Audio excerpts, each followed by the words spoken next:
Hey there folks, welcome to this video, and here I'm going to be talking about, well, the WRC. Now, we're supposed to have gotten the calendar for 2020 a couple of months ago. However, we still haven't. What I'm going to talk about in this video is a more recent report done by Jan Osari of Canada FI, and I'm sorry if I've said that wrong, as well as stuff to do with Rally GB. And if you're following British politics, I will be mentioning the B word. Let's start off with this report by Sari, and first off I'm going to say thank you to Gary Boyd. Gary Boyd is a WRC fan from New Zealand who has been retweeting a couple of my videos recently.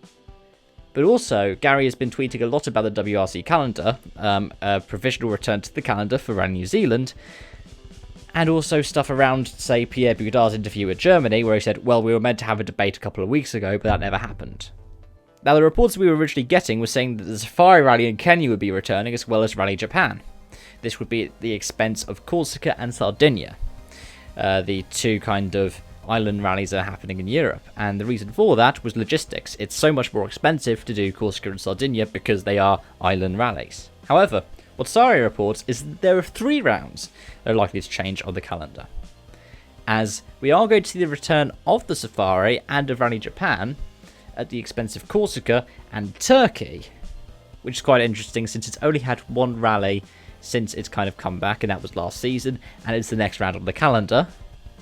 But also the return of Rally New Zealand at the expense of Rally Australia. Now, of course, this could be some kind of round sharing opportunity. So, for example, we might have these one season and then the others the next. And it's something that we have seen before with Rally Australia and Rally New Zealand. In fact, it was a similar kind of round sharing arrangement that the German Grand Prix in F1 had between Hockenheim and the Nürburgring. It ended up in a similar kind of fashion. One of the organisers, in this case it was Rally New Zealand, ended up not having the funding to continue the event, and the other organiser, in this case Rally Australia, was happy to do it every season. However, with these other two it might be a bit different. Corsica could potentially be dropped altogether, and I'm not too sure about the situation with Turkey. It could be that it does a round share with Kenya or with Japan. But there are reports that are saying that Japan would be a November round, potentially, say, the end of the championship, instead of something like Australia. However, what I want to talk about is Rally GB, because Rally GB is supposed to be implementing its own kind of rotation. Now, for those of you not particularly geographically familiar with GB, Great Britain is Scotland, Wales and England. They form as part of the United Kingdom with Northern Ireland. Since the year 2000, Wales has been almost exclusively the host of stages in Rally GB, apart from a couple of treks across into England. However, it was being reported that for 2020, the rally would switch locations to Northern Ireland. Now, we have seen a Rally Ireland before in the WRC. It was something that happened in 2007 and 2009. In 2009, it was the season opener. What they did was have a base somewhere like Sligo in the Republic of Ireland and use stages from both the south and the north, because there are a lot of interesting tarmac stages there. Which is something that I'd like, because, well, tarmac stages. We don't really see many tarmac events on the calendar now. And we were reported to be losing potentially Germany and almost certainly Corsica, which are the 2 pure tarmac events. However, British politics is very interesting at the moment, because of the B word that is Brexit. Now, the UK is scheduled to leave the European Union at the end of October, and this could mean a variety of different things depending on what kind of deal there is.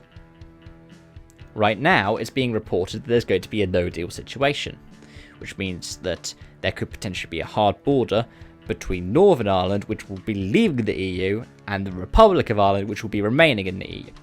And this could throw up in the air any chance of a rally in Ireland. Because if there is a hard border, it means there are likely going to be border checks, which would make it logistically harder to do an event that crosses between the two. Especially if they're going to do something similar to, say, Rally Sweden, where a stage starts in one country and passes through another to end in that first country. Sweden does this, a couple of stages of them start in Sweden, go into Norway and switch back into Sweden. And throw into this the possibility of sectarian violence if a hard border was restored, and a rally in Ireland might seem quite unlikely.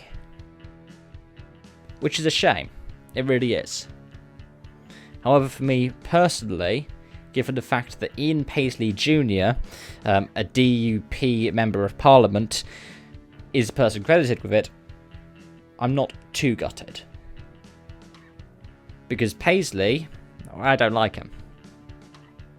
I didn't like his dad either. But, on top of that, the DUP is a party that is backing the Conservatives, the government here in the UK, who are aiming to pursue this no-deal path. So it could be that the politicians that are trying to bring a rally to Ireland are the ones that are also preventing it from happening. Now, of course, this is a bit of personal opinion as well. A bit of personal political opinion for me. But it is a place where, say, I have a bit of a vested interest, being a rallying fan, but also being somebody who lives here in the UK. But I do like the idea of rotation within the UK and GB.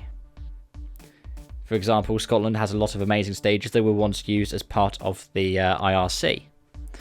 And England, in the north, you have things like Kielder. In the south, you don't really have many. This is the region where I am. But I used to have a round in my hometown. It was, for a couple of years, the final round of the British Rally Championship.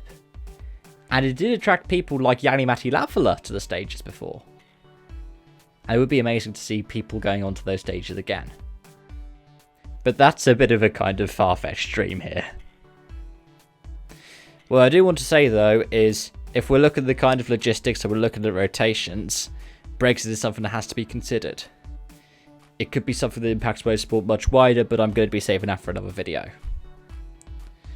And it's something that we have to think about, especially if they're going to be considering a return to Ireland for the WRC.